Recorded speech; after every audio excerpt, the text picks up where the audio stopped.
Okay, so for the rest of you, I would like to apologize for wasting 10 seconds of your life. See, I really don't usually do this kind of homecoming thing, but they're doing a Disneyland theme, and so I kind of don't want to regret not doing this, so... My Little Pony! Now I know what you're thinking. Wait a minute, isn't that a girl show? Well, technically the show is aimed at young girls, but in a very strange turn of events, the show has become immensely popular with the exact opposite demographic, creating a huge fan base consisting of, and I'm really not kidding here, teenage or adult men in their 20s or 30s. Yes, I swear that is true. These people, who refer to themselves as bronies, have quickly multiplied since the show's conception in the fall of 2010 and are quickly planning on taking over the world. Okay, they're not planning to take over the world, but you get what I mean. So the big question is, am I a member of the brony herd? Well, we're going to find out today. We are going to watch an episode of My Little Pony and decide whether it is good enough for me to join the pack. That didn't come out right. Let's talk about the premise of the show. It's set in the mythical land of Equestria, revolving around a young unicorn pony named Twilight Sparkle. No connection whatsoever. Thank God. She's the protege of the kingdom's ruler, Princess Celestia, which is weird considering she's obviously a queen. Anyway, Twilight, alongside a baby dragon named Spite, is sent to the local town of Ponyville to study a magic known as friendship.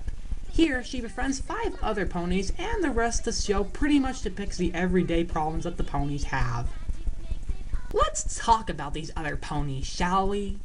There's Applejack, a southern accented pony who enjoys farm work, Rarity, an elegant pony with a knack for fashion, Rainbow Dash, the athletic tomboy of the group, Fluttershy, a rather shy and quiet pony, and then we have Pinkie Pie, the energetic pony who can't help but laugh at even the most ridiculous of things.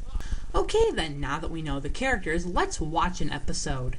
Today we are going to be watching the 2-part episode Season 2 opener titled The Return of Harmony.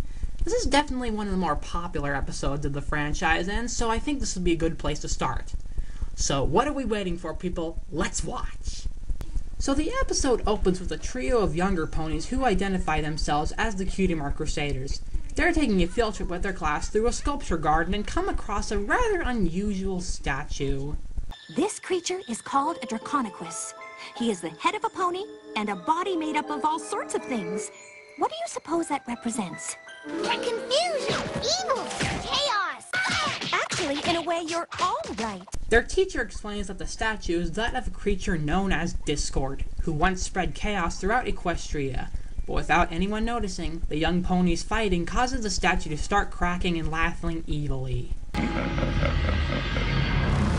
You never notice how anybody in movies never seems to notice evil laughter?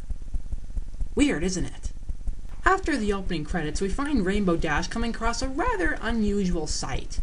Cotton candy clouds that rain chocolate milk. It's not the only oddities we see though, as other strange phenomena begin to appear in Ponyville, including large amounts of popcorn popping up in the cornfields, apples growing too big, and animals sprouting long legs. Twilight appears on the scene to use her magic to stop all of this.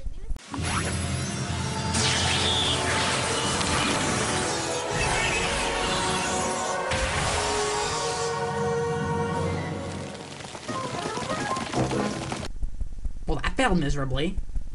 Luckily, the ponies do manage to fix everything, but then Spike burps up a message from Princess Celestia herself. Come on, girls. Princess Celestia wants to see us all in Canterlot immediately. Yes, apparently the princess sends messages to Twilight by having a baby dragon basically throw them up for her. Weird, isn't it? So the ponies go to see Celestia as he explains what is happening in Equestria. Apparently, the evil Discord has broken free from his stone prison and has begun spreading chaos throughout the land once again. Celestia informs the ponies that they need to use the elements of harmony to stop him. Although Luna and I once wielded the elements, it is you who now control their power, and it is you who must defeat Discord. Princess Celestia, you can count on... Hold on a second. Eternal chaos comes with chocolate rain, you guys. Chocolate rain! I agree with the hyperactive pony. I think cotton candy clouds that rain chocolate milk are worth eternal chaos. I mean, at the very least, it'd end world hunger. But it turns out that Discord has beaten them to the elements as he proceeds to taunt Celestia and the ponies about the whereabouts of the elements. Enough! What have you done with the elements of harmony? Well, I just borrowed them for a teensy little while. Now you're probably wondering the first thing that I was wondering when I saw this episode. What are the elements of harmony exactly?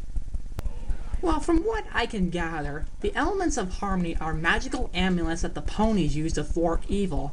Each element represents a certain virtue that each pony has. For example, Applejack is honesty, Rarity generosity, Rainbow Dash loyalty, Fluttershy kindness, Pinkie Pie very appropriately laughter, and Twilight is magic. How exactly is magic a virtue again? Wait a minute.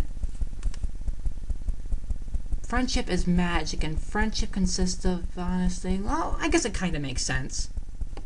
So Discord gives the ponies a riddle about the whereabouts of the elements. To retrieve your missing elements, just make sense of this change of events. Twists and turns are my master plan. Then find the elements back where you began. Twilight deduces that the elements are hidden in the nearby labyrinth, and the ponies set out to find them, but not before Discord appears in person for the first time. You should see the looks on your faces. Priceless. This is our villain, everybody, and I'm not gonna lie, he is awesome. I love everything about this guy. His design, his personality. They even got Star Trek actor John Delancey to do the voice work. In fact, they were originally just going to get an imitator to do the job, but then somebody suggested that they get the real deal. That person deserves a medal. A big, shiny, platinum medal. So Discord explains that the search for the elements is all part of a little game of his, as he explains its rules. No flying and no magic. The first rule? The second rule is every pony has to play or the game is over, and I win. This is our villain, people. Enjoy him while he's still here. No, seriously, enjoy him while he's still here. This is the only episode he appears in. I know, it sucks. He's so awesome. He should be in more episodes. Oh well, I can't do anything about it, so let's just move on.